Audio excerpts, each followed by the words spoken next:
now my pleasure to introduce U.S. Senator Ed Markey. Hello, Massachusetts Democrats. It's an honor to join you virtually this year at the Platform Convention, and I have full confidence that in 2022 we will be together again in person, taking selfies, giving long overdue hugs and high fives to each other. Thank you to our Commander-in-Chief, Gus Bickford, who is ensuring that Massachusetts is the deep blue front line of democratic politics in our country. His leadership means our families, our workers, and our bedrock democratic values remain front and center in our organizing and our policies.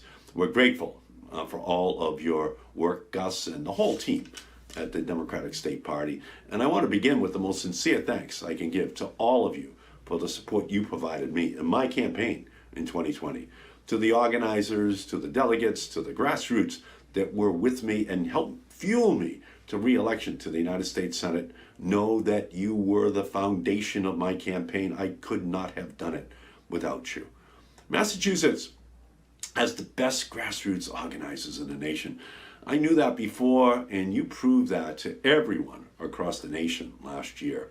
And I know that we are unique as a state because we do this grassroots organizing, convening every single year. This annual state convention is unique in all of America. We have a full convention every single year.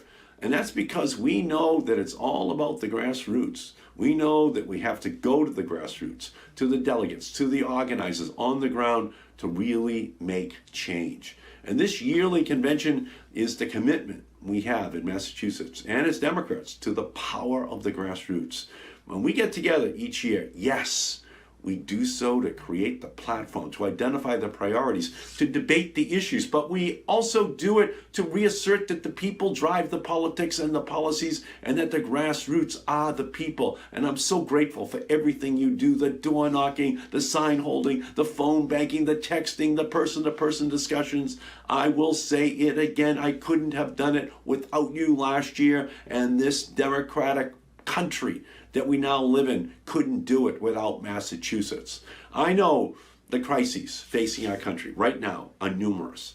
This is one of the most consequential moments in our nation's history as we finally take bold action on healthcare justice, environmental justice, economic justice, racial justice, and environmental justice. And I want to spend my time with you today focusing on the one issue that I believe connects them all, the economic, health, global security, moral issue of our time, the climate crisis. The one issue defines our future. Every other problem is linked to it. No solution to any challenge will be successful unless we address it. There will be no peace, no justice, no prosperity unless we stop the march to climate destruction. This is a matter of life and death. The very future of our civilization depends upon it. There is no time for the status quo. The time to act boldly and urgently is now. We need a Green New Deal for our country. The past 2 years have proven that the Green New Deal isn't just a resolution, it's a revolution. There is now a diverse, organized army of activists, leaders, and communities demanding the most ambitious action possible on climate. It's an intergenerational compact to save the planet, spearheaded by young people who will face the most dire impacts of the climate crisis if we do nothing to stop it. For them and for all of us, the Green New Deal is a promise of a livable future. We saw in 2020, for the first time, that bold climate action not only was a voting issue, it was a winning issue. Since Congresswoman Alexandria Ocasio-Cortez and I introduced it in February of 2019, the Green New Deal has raised the world's awareness to the scope and the scale of the challenges we face and the solutions we need to enact. Wildfires in the West, hurricanes and flooding in the Gulf, and here in the East, 9 inches of rain in New Bedford, smoke and air quality devastation throughout the country, billions of dollars in costs with no end in sight. The question isn't if we will take climate action, it needs to be when we will take climate action. And that time is now. Congress is debating 2 major pieces of legislation, a bipartisan infrastructure bill in a budget reconciliation package, we have a choice to make, big and bold, or the status quo. The answer is clear.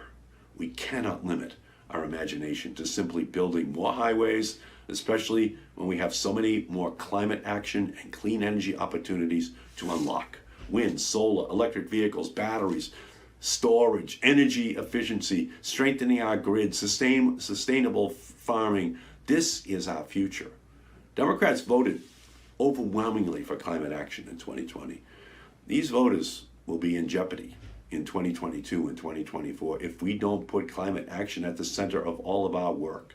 Without it, it's not just a broken promise to the voters who elected Democrats last year. It is a broken promise to every young person who will inherit an unlivable planet. I will not break that promise to young people. This is the historic moment we must seize to get our emissions down, create good union jobs, supercharge our clean energy economy. We need action that matches the scale of the generational climate challenge. It's time to stop talking only about what is politically possible and start talking about what is scientifically necessary. We must do what it takes to create the jobs, to render the justice, to ensure the livable future that the Green New Deal calls for.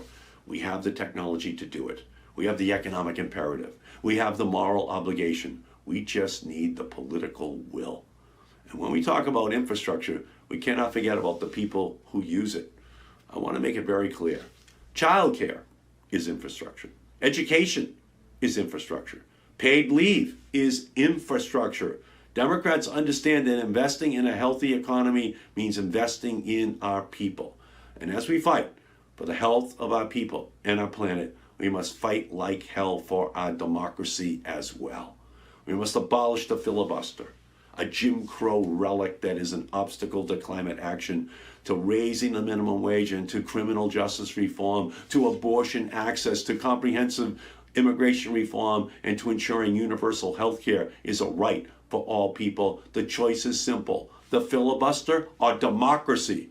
We must choose democracy. The filibuster must go. In the past several months, the Republicans used the filibuster to stop the bipartisan January 6th commission, to stop equal pay for equal work, and to block voting rights. If we don't abolish the filibuster, Republicans will move to ensure that the rights of women, the LGBTQ community, immigrants, black and brown communities, unions, and vulnerable Americans will become political pawns. They think these groups are expendable. Some in the GOP think that they are dismissible, but we know these communities are the future of our democracy and make up the winning coalition that will help us keep the House, protect the Senate, and pass the Biden agenda. I thank you, Massachusetts Democrats, for being the agents of change, the leaders in our fight for a more progressive, more hopeful future. Now is the time. You are the people, and I am your partner in the fights ahead. And I thank you for having me address you today, and know that I am with you every single day in this fight for the future of our people and our planet. Thank you for everything you do to help build the just and livable future that all children deserve. Now, let's get to work. Led by Massachusetts, thank you for everything you do.